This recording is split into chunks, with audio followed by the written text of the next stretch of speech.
पढ़ेंगे उसका नाम क्या है? A great Archer Eklavya.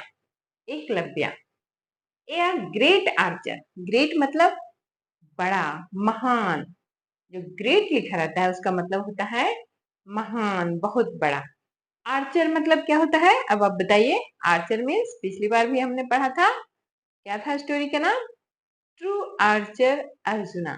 ठीक है, ये स्टोरी भी उसी समय की है। ठीक है, ग्रेट, ग्रेट मीन्स बड़ा, महान। जब आदमी के आगे, किसी भी आदमी के आगे ग्रेट लग जाता है तो उसका मतलब होता है महान। तो बोल रहा है आ ग्रेट आर्चर, एक महान धनुर्धर, एक महान धनुर्धर एकलव्य। जो एकलव्य था वो एक महान धनुर्धर था। तो हम आज पढ़ेंगे कि वो क्यों महान था, उसे हम क्यों महान कहते हैं। ठीक है। अच्छा, आप लोग देखे हो, आप लोग के आस पड़ोस में किसी बच्चे ने एकलव्य का फॉर्म भरा है? हाँ, एकलव्य नाम की एक स्कूल गवर्नमेंट के द्वारा संचालित होती है। गवर्नमेंट एकलव्य, जो एकलव्य धनुर्धर था, महा ग्रेट आर्चर था, उसको सम्मानित करने के लिए, उसे याद रखने के लिए उसके नाम से एक स्कूल चलाती है। उसका नाम है एकलव्य स्कूल। ठीक है, तो आपके आस पड़ोस में आप लोगों ने भी फॉर्म भरा होगा। नहीं तो 6 में उसमें एडमिशन होता है। तो अगर आप लोग कोई जाना चाहते हो तो अच्छे से उसका कंपटीशन पास कीजिएगा और उसमें जाइएगा। एक अच्छे स्कूल है, गवर्नमेंट द्वारा है संचालित।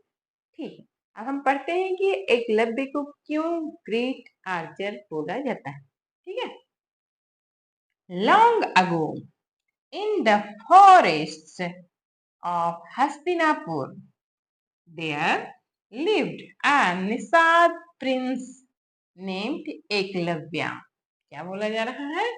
लॉन्ग अगो, लॉन्ग मतलब लंबा, अगो मतलब बहुत साल पहले। तो हमने ये स्टोरी कब की है? ये स्टोरी एंशियंट काल की है। एंशियंट मतलब प्राचीन काल उसको बोलते हैं। ये बहुत साल पहले की स्टोरी है और ये हमारे ग्रंथों में लिखी गई है। इसका वर्णन कहाँ है? हमारे ग्रंथों में है। तो लिखा है लॉन्ग अगो मतलब बहुत साल पहले। Long ago in the forest, क्या है? फॉरेस्ट मतलब कि जंगल, जंगल। फॉरेस्ट में जंगल, इस मतलब जंगलों। Forest, in the forest of Hastinapur. आपने हस्तिनापुर का नाम तो सुना होगा। आप सब लगभग महाभारत की स्टोरी से परिचित होंगे। तो स्टोरी, महाभारत की स्टोरी हस्तिनापुर से रिलेटेड है। और आज हस्तिनापुर कहाँ पे है? आपको पता है क्या? नहीं पता है? ये पता है? पता है तो बताइए और नहीं पता है तो जानिए। अभी जो हमारा हरियाणा स्टेट है, ठीक है, तो उसी में अभी हस्तिनापुर आता है। हस्तिनापुर जो आता है वो कहाँ आता है? हमारे हरियाणा स्टेट में। तो चलिए, इन द फॉरेस्ट ऑफ हस्तिनापुर बोल रहा है कि जो हस्तिनापुर के जंगल थे, बहुत सारे जंगल थे। उस समय बहुत सारे जंगल थे। पूरे हमारे जो भारत प्रदेश में सब जगह जंगल पर्याप्त थे। तो बोल रहा, क्या बोल रहा है? In the forest of Hastinapur, Hastinapur के जंगलों में there lived a Nishad prince name Eklavya. क्या नाम था उसका? एकलव्य। देयर वहां, लिव्ड रहते, रहता था एक निषाद प्रिंस। कौन थे? निषाद प्रिंस थे, निषाद राजकुमार थे।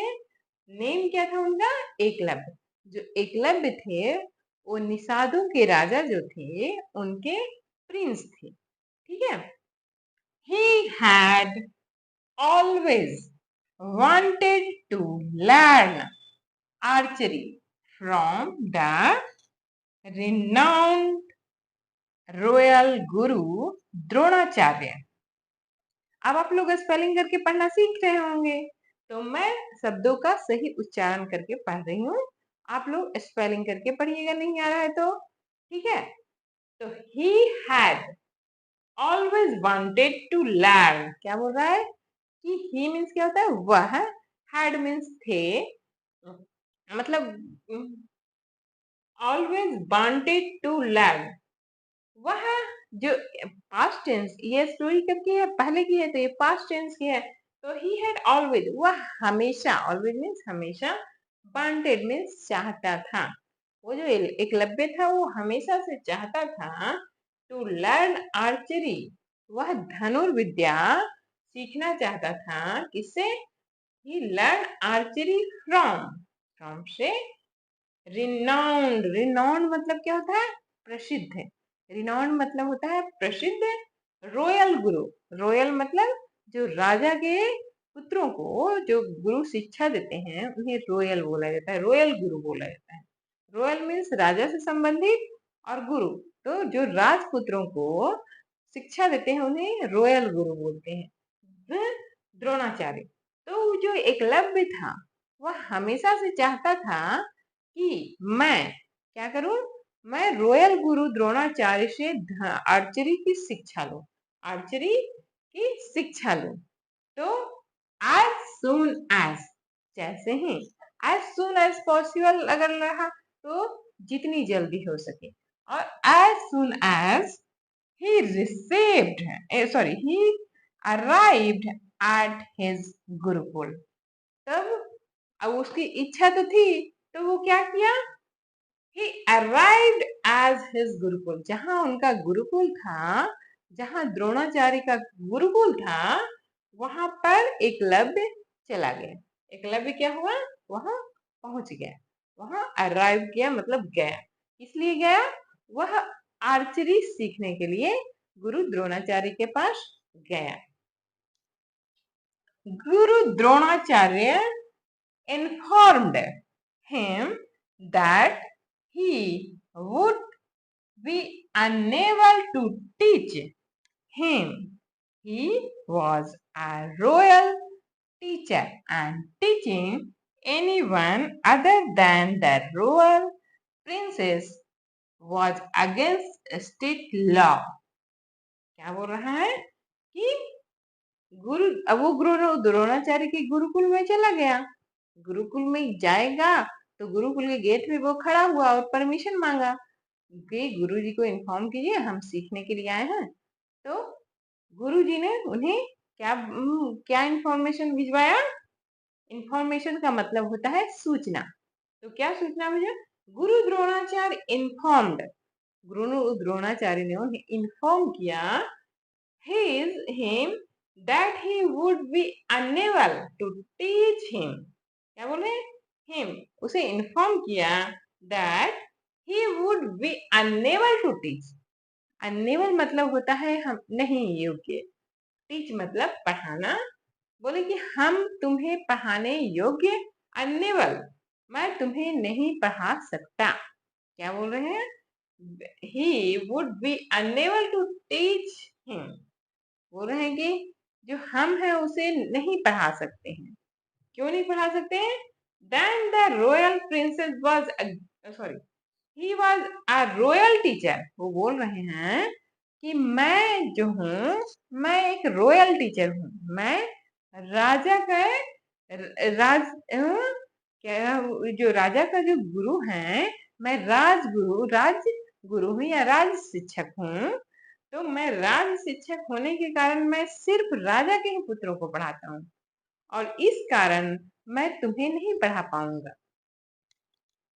क्यों?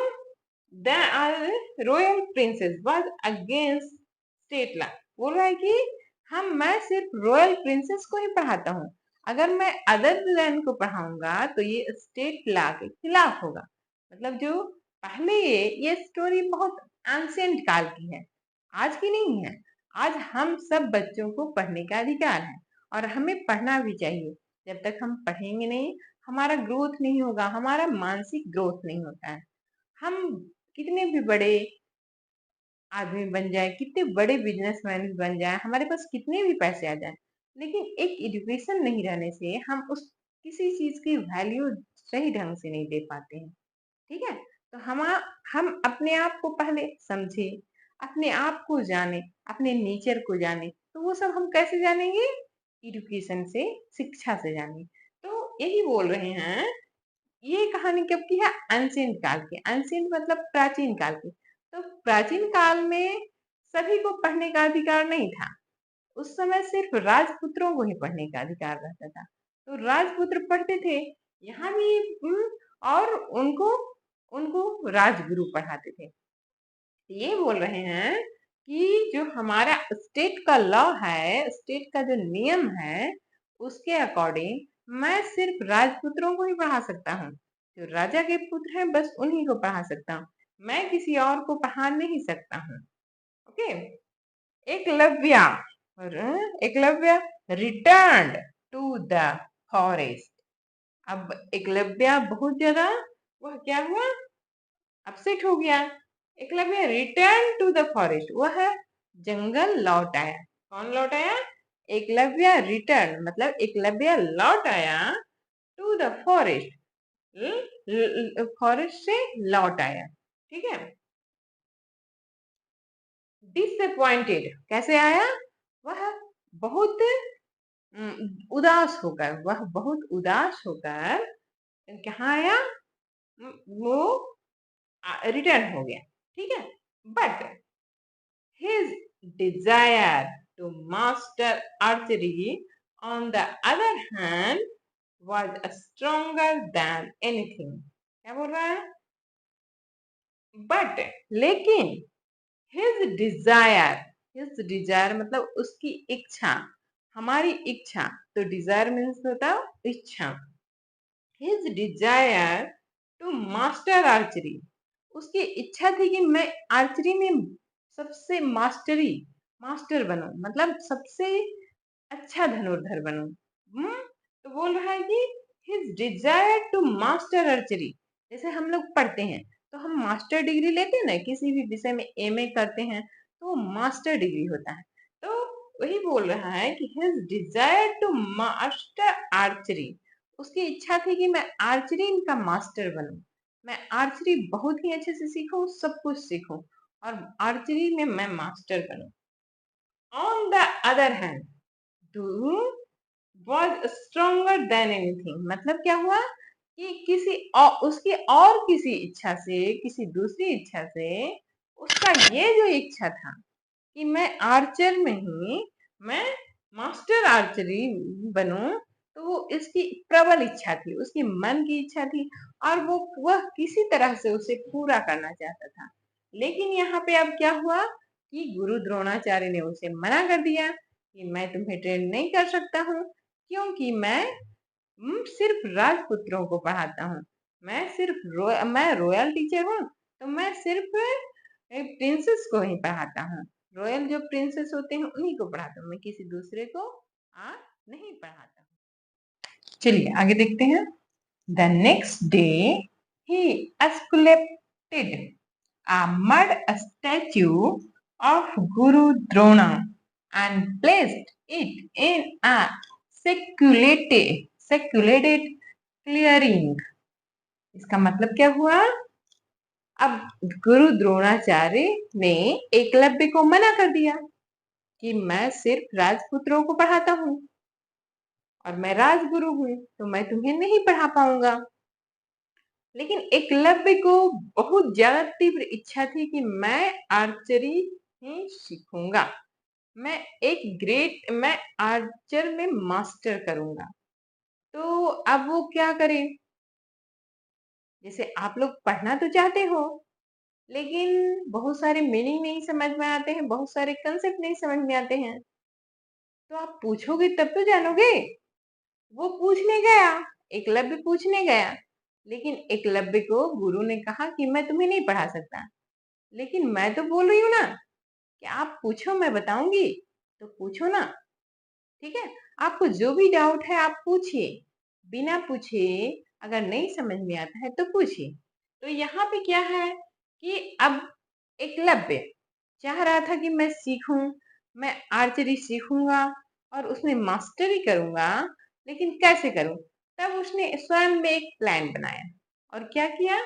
द नेक्स्ट डे, मतलब दूसरे दिन, ही स्कुलेप्टेड मतलब होता है कलाकृति, वो गढ़ना। किसी चीज को हम मूर्ति को बनाते हैं ना, जैसे देखते हो आप लोग मंदिरों में मूर्ति जो रहते हैं, तो उसको स्कुलेप्टेड किया रहता है, मतलब उस मंदिर को गढ़ा जाता है। स्कुलेप्टेड अ मड स्टैचू। मड से, मड मतलब क्या होता है, जो मिट्टी का गाढ़ा जिसे कलाकृति बनाते हैं। मड, मड मीन्स कीचड़ होता है।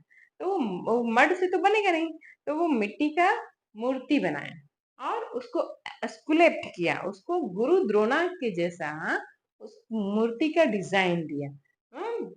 ही स्कुलेप्टेड अ मड स्टैचू ऑफ गुरु द्रोणा। गुरु द्रोण के जैसा उसने एक मिट्टी का मूर्ति बनाया। एंड प्लेस्ड इट, और इसे कहाँ रखा? इन सेकुलेटेड क्लियरिंग, मतलब उसे एक एकांत जगह में रख दिया। जो वो मूर्ति बनाया उसे वो एकांत जगह में रखा। He would take his blessing and practice archery every morning. अब वो क्यों बनाया? He would take his blessing, वह हिज ब्लेसिंग, ब्लेसिंग मतलब आशीर्वाद लेना, एंड प्रैक्टिस आर्चरी, वह प्रत्येक दिन, एवरी डे मॉर्निंग, प्रत्येक सुबह वह जो जब धनुषधारी की धनुष हाँ, को जब प्रैक्टिस करने जाता था तो उससे पहले क्या करता था? वो आर्चरी का प्रैक्टिस करने से पहले क्या करता था? वो उस स्कल्पचर, वो जो गुरु द्रोणा का उसने स्कल्पचर बनाया था, स्टेच्यू बनाया था, उससे वो आशीर्वाद लेकर जाता था। वह गुरु को मिट्टी की मूर्ति से रोज क्या करता था? आशीर्वाद लेके जाता था। ठीक है। ही perfected the technique of archery in a few years. He perfected, वह परफेक्ट हो गया क्या में? द टेक्निक, टेक्निक जो धनुष चलाने में जो टेक्निक होता है उसमें परफेक्ट हो गया। ऑफ आर्चरी, जो धनुषधारी में वह परफेक्ट हो गया। In a few day, few years, कुछ ही सालों में वह धनुषधारी में क्या हो गया? धनुषधारी या आर्चरी में वो परफेक्ट हो गया। ठीक है। वन डे, एक दिन, विल, जब ही वॉज प्रैक्टिसिंग, वह प्रैक्टिस कर रहा था, a dog started barking nearby. समझे क्या बोल रहा है? वन डे, एक दिन, he was practising, while means जब, ही वॉज प्रैक्टिसिंग, वह प्रैक्टिस कर रहा था, a dog started barking nearby, उसके नियर बाई मतलब उसके पास में एक डॉग आया और वो क्या करने लगा? भौंकने लगा। वह एक डॉग उसके पास आया और वो क्या करने लगा? भौंकने लगा। टू स्टे फोकस, अब उसका फोकस, जब हम कोई काम करते रहते हैं और जाम से बहुत शोर होने लगता है तो हमारा ध्यान उधर चला जाता है ना, तो उसका दिमाग इधर उधर जाने लगा। टू स्टे फोकस, वो फोकस अपनी प्रैक्टिस में फोकस करने के लिए वो क्या किया? ही shot several arrows at the dog and filled his mouth with arrows. क्या बोल रहे हैं कि टू स्टे फोकस, वो अपने धनुषधारी में फोकस होने के लिए क्या किया? ही शॉट, वह शॉट किया। सेवरल एरो, बहुत सारे तीर शूट किया। एट द डॉग, डॉग को। To fill his mouth with arrow, और उसको डॉग को मारा नहीं, क्या किया? मुंह जब डॉग खोला ना भौंकने के लिए, उतने देर में बहुत सारे तीर उसके मुंह में मार दिए। Making him unable to bark, to did not hurt him. बोल रहा है मेकिंग हिम अनएबल, उसे अनएबल बना दिया। उसे किसको? डॉग को भौंकने में अनएबल बना दिया। To bark, to did not hurt him, उसे उसे नुकसान नहीं पहुंचाया, उस डॉग को नुकसान नहीं पहुंचाया। वो किसको? वो उसके माउथ में इतने ज्यादा तीर डाल दिया कि क्या हुआ? उसके माउथ में दी ताकि वो भौंक ना सके। When गुरु द्रोणाचार्य शादिश, क्या बोल रहा है? अब वो डॉग घूमते घूमते द्रोणाचार्य के पास लौट आया। When गुरु द्रोणाचार्य शादिश, जब गुरु द्रोणाचार्य ने इसे देखा, क्या देखा कि डॉग को बिना कहीं कुछ तीर लगे उसका मुंह भी हर्ट नहीं हुआ था। उसके मुंह जैसे ही खोला उसके मुंह में बहुत सारे तीर एकलव्य ने मार दिया था। तो इतनी स्पीड में मारा था कि उसके मुंह का अंदर भी नहीं गया था, बस मुंह क्या हुआ था, बंद हो गया, मुंह में भर गया था तीर। जब ये दृश्य जब द्रोणाचार्य देखे, he knew it was the work of a skilled archer and set out to find him. क्या हुआ? He knew it was the work of a skilled archer. अब वो द्रोणाचार्य थे, वो तो जानते थे कि कैसा धनुर्धर रहेगा जो कैसा तीर चलाएगा। तब जब उसने देखा तो उन्होंने वो जान गए कि जो आर्चर है वो बहुत ही स्किल्ड है। बहुत ही स्किल्ड है मतलब बहुत ही प्रैक्टिस किया है और बहुत ही अपने काम को अच्छे तरीके से करता है। ठीक है, बहुत ही उसमें कुशल है। तब वो ही न्यू, वो जानते थे, it was the work of a skilled Archer, यह कार्य एक स्किल्ड आर्चर का है, एक कुशल आर्चर का है, कुशल धनुर्धर का है। And set out to find him, और उन्होंने उसे खोजने के लिए बाहर निकले, वो खोजने लगे, उसे ढूंढने लगे हैं। He met Eklavya and found that the little boy still considered him his guru and practiced archery every day.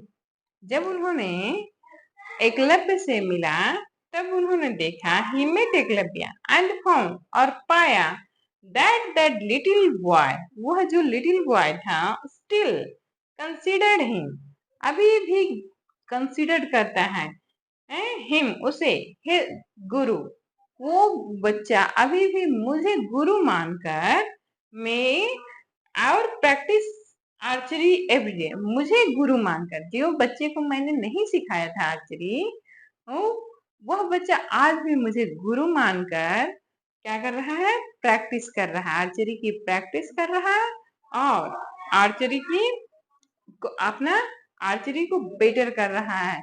वो जिसको किसी ने नहीं सिखाया, वो बस एक स्कल्पचर, एक स्टैच्यू बनाकर, वो गुरु की स्टैच्यू बनाकर उससे सीख रहा है। चलिए ठीक है। गुरु Drona asked एकलव्यास right thumb as his गुरु दक्षिणा। क्या बोल रहा है? गुरु द्रोणा, जो गुरु द्रोणा थे, asked कहा, एकलव्य से गुरु द्रोणाचार्य ने कहा, right thumb as his guru दक्षिणा। हमारी पुरानी परंपरा में गुरु को जब शिक्षा दे देते थे उसके बाद गुरु दक्षिणा देने की प्रक्रिया थी। तो जब बच्चे पढ़ लेते थे, जब वो आश्रम छोड़कर जाने लगते थे, तब गुरु उनसे गुरु दक्षिणा मांगते थे और वो बच्चे जिससे जो मांगते थे उन्हें अपने मन से देते थे। तो यहाँ पे अब गुरु द्रोण ने कहा कि ठीक है, तुमने तो मुझे गुरु मान लिया और तुम बहुत ही अच्छे धनुर्धर बन चुके हो, तो मुझे गुरु दक्षिणा दो। ठीक है, Guru Drona asked Eklavya right thumb on as his guru dakshina. अब उन्होंने गुरु दक्षिणा में क्या मांगा? राइट थंब, जो हमारा दाहिना हाथ है उसका अंगूठा। तो जो हमारा दाहिना हाथ है उसका अंगूठा को गुरु द्रोण ने एकलव्य को कहा कि तुम अगर गुरु दक्षिणा देना चाहते हो तो तुम अपने राइट हैंड का थंब मुझे दो। एकलव्य ऑफर्ड द गुरु दक्षिणा विदाउट हेजिटेशन। क्या वो है कि एकलव्य ऑफर किया द गुरु दक्षिणा, जो गुरु दक्षिणा गुरु द्रोण ने मांगा था वो एकलव्य ने तुरंत दे दिए, ऑफर किया, विदाउट हेजिटेशन, बिना कोई हिचकिचाहट के। हेजिटेशन मतलब होता है हिचकिचाहट, दूं कि नहीं दूं। वो सोच सकता था ना कि मुझे तो इन्होंने शिक्षा नहीं दिया है, तब मैं क्यों इन्हें दूं। लेकिन वो उन्हें उस उनकी प्रतिमा को ही वो अपना गुरु मानकर उनसे शिक्षा प्राप्त कर रहा था। तो वो अपने गुरु के प्रति इतना डेडिकेटेड था कि वो उन्होंने जब मांगा तो इसने बिना देर किए अपने राइट हैंड का थंब को दे दिया, without hesitation. Touch why, touch why Eklavya dedication. जो ये डेडिकेशन था गुरु के प्रति एकलव्य का, वो गुरु द्रोण को अंदर तक छू गया। वो अंदर तक इसे उन्हें टच किया, मतलब हिला दिया कि अरे कोई अच्छा भी बच्चा हो सकता है जिसको मैंने पढ़ाने से इनकार कर दिया और वो मेरी मूर्ति बनाकर सीखा है। और जब मैंने उसे एक अपने अर्च अपने अंगूठे के बारे में गुरु दक्षिणा मांगा तो बिना समय गवाए अपना अंगूठा दे दिया। जबकि जब धनुष चलाते हैं तो इसमें इस अंगूठे का बहुत बड़ा रोल रहता है और वो बिना हिचकिचाहट के वो ये भी नहीं समझ रहा है कि जब मैं धनुष कैसे चला पाऊंगा बिना अंगूठे के, और उसने तुरंत अंगूठा को दे दिया। तो ये गुरु द्रोण को अंदर से बहुत ज्यादा प्रभावित किया, वो अंदर से बहुत ज्यादा हिला। जो किसी चीज से होता है ना अंदर से हिला दिया, तो गुरु द्रोण अंदर से हिल चुके थे कि अरे मेरा कोई इतना अच्छा स्टूडेंट भी हो सकता है। Hmm Dronacharya blessed him. अब गुरु द्रोण ने उसे ब्लेस्ड किया, आशीर्वाद दिया, blessed him to become the most gifted archer. क्या ब्लेस्ड किया कि तुम you become the most gifted archer, तुम बहुत ही प्रतिभाशाली आर्चर बनोगे। मतलब तुम इस ने उस समय के सबसे प्रतिभाशाली आर्चर रहोगे। ठीक है। Eklavya on the other hand then mastered archery without his thumb and set an example of an idle student। क्या है? Eklavya on the other hand और then mastered archery, और एकलव्य के पास अब उसके राइट हैंड का थंब नहीं रहा तो वो अपने अदर हैंड से ही आर्चरी में मास्टरी हासिल की, master archery without his thumb, उसका बिना अंगूठे के ही उसने क्या किया, आर्चरी में मास्टरी की निपुणता प्राप्त की। वह मास्टर हुआ, आर्चरी के सारे गुण उसे जानते थे, वो सबसे बड़ा धनुर्धर बना। एंड सेट एन एग्जाम्पल, और एक एग्जाम्पल सेट किया, एग्जाम्पल मतलब उदाहरण प्रस्तुत किया, वह एक उदाहरण प्रस्तुत किया ऑफ एन आइडल स्टूडेंट, एक आइडल स्टूडेंट का, एक आदर्श स्टूडेंट का उसने उदाहरण प्रस्तुत किया। उसने क्या किया, एक आइडल स्टूडेंट का उदाहरण प्रस्तुत किया। किसने प्रस्तुत किया? एकलव्य। और इसीलिए एकलव्य के नाम से क्या होता है, आज हमारे जिलों में स्कूल खुलते हैं। ठीक है। तो आप लोग पढ़िए, समझिए और अपने आप को भी निपुण कीजिए, स्किल्ड कीजिए। पढ़िए, समझिए, और जो नहीं समझ में आता है आप मुझसे जिस सब्जेक्ट का आपको लगता है अगर मुझे नहीं आएगा तो मैं उसे खोज के बताऊंगी, लेकिन आप पूछिए, क्योंकि पूछने से बच्चे का हमारा मेंटल ग्रोथ होता है, आपका भी ग्रोथ होगा।